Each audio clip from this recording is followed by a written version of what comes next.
আমাদের নতুন সরকারের তরফ থেকে এটা হচ্ছে চীনের প্রথম সফর। বাংলাদেশের পররাষ্ট্রমন্ত্রী ডক্টর খলিলুর রহমানের চীন সফরের প্রথম দিনেই দ্বিপাক্ষিক সম্পর্ককে আরও গভীর ও বহুমুখী করার লক্ষ্যে গুরুত্বপূর্ণ আলোচনা হয়েছে বলে কূটনৈতিক সূত্রের বরাতে জানা যাচ্ছে। এদিকে বাংলাদেশে নিযুক্ত চীনা দূতাবাসের তরফে জানানো হয়েছে, চীনের পররাষ্ট্রমন্ত্রী ওয়াং ইর সঙ্গে দ্বিপাক্ষিক বৈঠকে বাংলাদেশ এক চীন নীতিতে তার দৃঢ় অবস্থান পুনরায় নিশ্চিত করেছে এবং দুই দেশের মধ্যে ব্যাপক কৌশলগত অংশীদারিত্বকে আরও দৃঢ় করার প্রতিশ্রুতি দিয়েছে। বৈঠকে বাণিজ্য বৃদ্ধি, বিনিয়োগ, জ্বালানি সহযোগিতা, যোগাযোগ অবকাঠামো এবং জনগণের মধ্যে যোগাযোগ বৃদ্ধির বিষয়গুলোতে বিশেষ গুরুত্ব দেওয়া হয়। আঞ্চলিক ও আন্তর্জাতিক বিষয়াদি নিয়েও বিস্তারিত আলোচনা হয়। ঈদ আসবে, সাথে ক্যাশব্যাকও আসবে। নিজের বা প্রিয়জনের জন্য কেনাকাটায় এবারও নগদ পেমেন্টে পাচ্ছেন দারুণ ক্যাশব্যাক। তাই যাই কিনুন, পেমেন্ট করুন নগদে।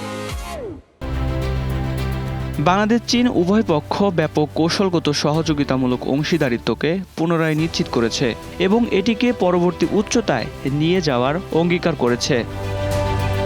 প্রধানমন্ত্রীর পররাষ্ট্র বিষয়ক উপদেষ্টা হুমায়ুন কবির এই সফরে সরকারের আস্থাভাজন হিসেবে গুরুত্বপূর্ণ ভূমিকা রাখছেন।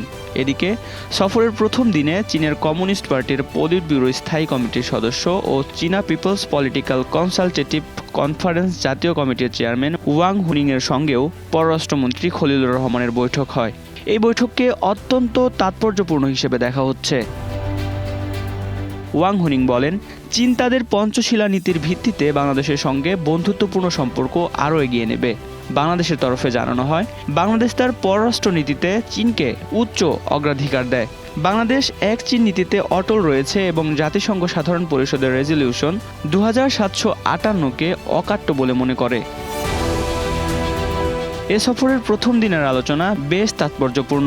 বাংলাদেশ যখন অর্থনৈতিক চ্যালেঞ্জ মোকাবেলা করছে, তখন চীনের সঙ্গে বিনিয়োগ, জ্বালানি ও অবকাঠামো খাতে সহযোগিতা বাড়ানোর বিষয়টি অত্যন্ত গুরুত্বপূর্ণ। এক চীন নীতিতে দৃঢ় সমর্থন প্রকাশ করে বাংলাদেশ চীনের সঙ্গে তার কৌশলগত অবস্থানকে আরও স্পষ্ট করল। তবে এই সফরে দুই দেশের মধ্যে কোনো নতুন চুক্তি বা সমঝোতা হয় কিনা সেদিকে এবার সবার নজর থাকবে।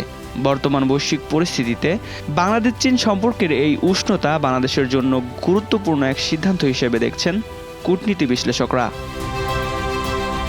News desk, 21 television.